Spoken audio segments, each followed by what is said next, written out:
Well, folks, it was a nail-biter, wasn't it? The tension was palpable, and the stakes couldn't have been higher.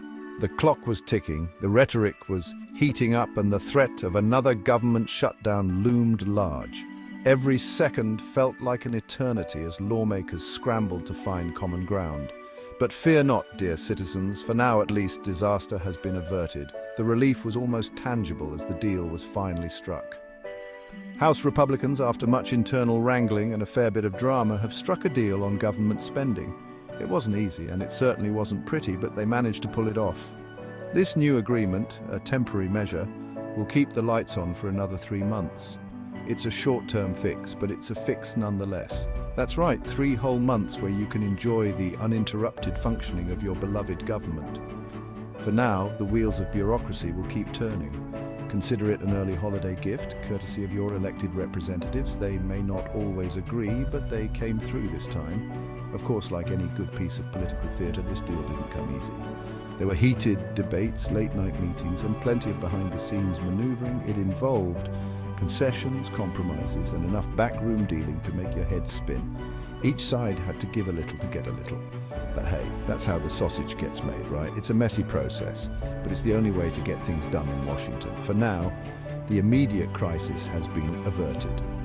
Lawmakers can breathe a sigh of relief, and so can we. But let's not get ahead of ourselves, shall we?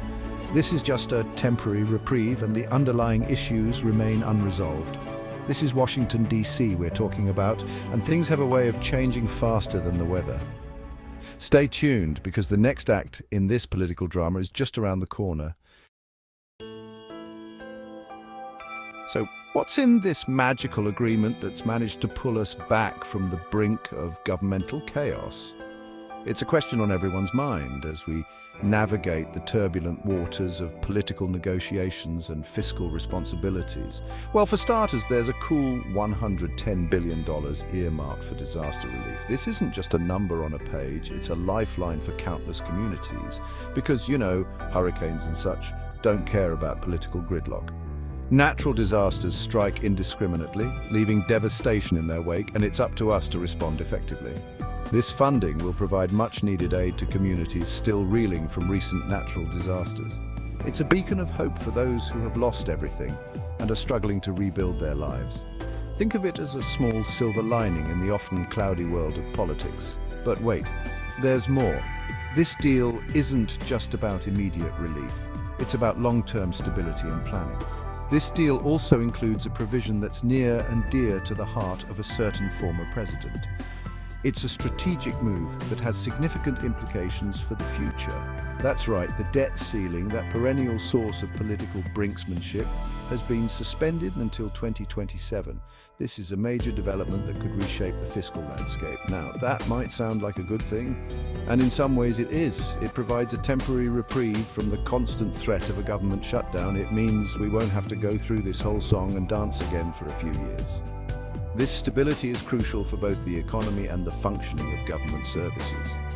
But it also means that the national debt is free to keep growing, which is something that tends to make fiscal conservatives a tad nervous. The long-term implications of unchecked debt growth are a cause for concern. Economists warn that while short-term relief is necessary, we must also consider the future financial health of the nation. Balancing immediate needs with long-term sustainability is a delicate act. Public opinion is divided, with some praising the deal for its immediate benefits, while others worry about the potential for future financial instability. It's a complex issue with no easy answers. As we move forward, it's essential to keep the dialogue open and transparent. The decisions made today will shape the future for generations to come. In the end, this deal is a testament to the power of negotiation and compromise. It's a reminder that even in the face of adversity, we can find common ground and work towards a better future for all.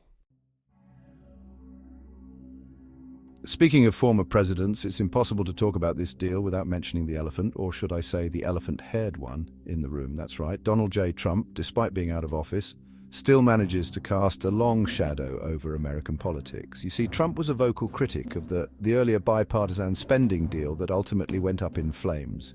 He saw it as too generous to Democrats and urged Republicans to hold the line. And guess what? They listened. This new deal, with its suspension of the debt ceiling and its removal of certain provisions that Trump found objectionable, is seen by many as a victory for the former president and his brand of hardline conservatism. It's a clear indication that Trump's influence within the Republican Party is far from waning. In fact, it seems to be stronger than ever, which, depending on your political persuasion, is either a cause for celebration or a sign of the apocalypse. But not all Republicans are singing from the same hymn sheet, mind you. The party is far from monolithic, and recent events have only highlighted these internal divisions. This whole debt ceiling debate has exposed some deep fissures within the party. It's not just a matter of policy, it's a clash of ideologies and priorities that has been simmering for years. On one side, you have the fiscal hawks like Congressman Chip Roy, who believe that raising the debt ceiling without significant spending cuts is akin to fiscal heresy. They see it as a betrayal of conservative principles and a dangerous path to economic ruin. These folks are deeply concerned about the size of the national debt and the long-term economic implications of unchecked spending. They argue that every dollar added to the debt is a burden on future generations, a ticking time bomb that could explode at any moment.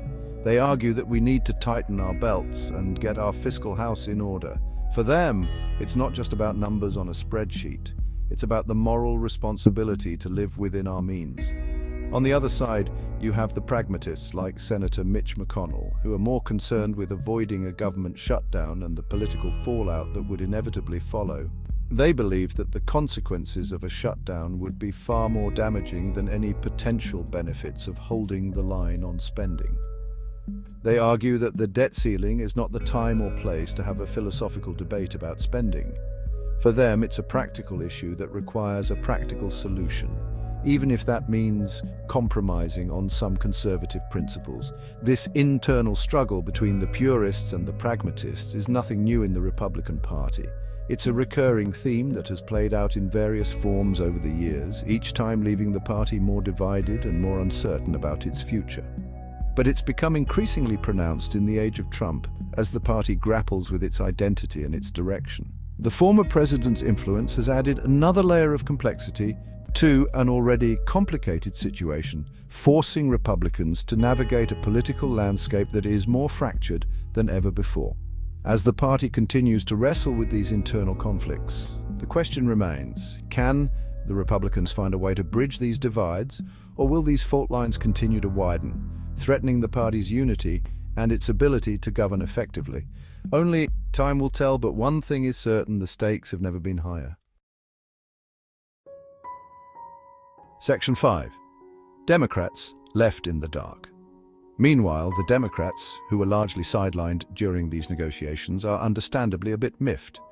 They argue that this deal was cooked up behind closed doors and does little to address the needs of working Americans. They're particularly unhappy about the removal of certain provisions from the earlier bipartisan agreement, like funding for child cancer research and measures to combat deepfake pornography, the important stuff. Whether Democrats will vote for this deal remains to be seen. They could try to hold it hostage in the Senate, but that would risk shutting down the government, which is not a good look for anyone, especially with the holidays just around the corner. It's a classic case of damned if you do, damned if you don't. Welcome to Washington, folks. Section 6. A sigh of relief or a seed of chaos? So there you have it. The government is funded for now, the debt ceiling is suspended for now, and the political circus rolls on. But is this latest deal a sign of things to come? Is it a harbinger of more gridlock, more brinkmanship, and more last-minute scrambling to avert disaster? Or is it a glimmer of hope, a sign that our elected officials can still find a way to work together, even if it's just to kick the can down the road? Only time will tell, my friends, only time will tell. But one thing's for sure, it's never a dull moment in American politics. Section 7. The art of the possible, or is it? Now, some might say this deal is a testament to the art of compromise, a shining example of how our democracy is supposed to work. Different sides with different priorities coming together to find common ground. But others, and I count myself among them, might see it as a bit more cynical. Is this really the best we can do? A short-term fix that merely postpones the inevitable? It's like putting a band-aid on a gaping wound. Sure, it might stop the bleeding for a bit, but it doesn't address the underlying injury. And sooner or later, that wound is going to need some serious attention. Section 8, beyond the headlines, what it means for you. But hey, who cares about long-term solutions when there are headlines to be made and sound bites to be delivered, right? But while the political class is busy patting themselves on the back, it's worth asking, what does this deal actually mean for ordinary Americans? Well, for starters, it means that you can breathe a sigh of relief that your local library won't be shutting down just yet. And your social security checks should arrive on time, at least for the next few months, but beyond that, it's hard to say. The truth is, this deal doesn't really change much. The same structural problems that have plagued our government for years remain unaddressed. Section 9. Buckle up, it's going to be a bumpy ride, so buckle up folks, because if history is any guide, we're in for a bumpy ride. The debt ceiling will rear its ugly head again in a few years, the partisan rancor will continue to fester, and the threat of a government shutdown will always be there, lurking in the shadows. It's enough to make you want to throw your hands up in despair. But don't give up hope just yet, because as dysfunctional as our political system may be, it's still the best one we've got. And who knows, maybe, just maybe, someday we'll figure out a way to make it work a little bit better. But hey, that's a story for another day. Until then, stay informed, stay engaged, and try not to pull your hair out. I know it's easier said than done.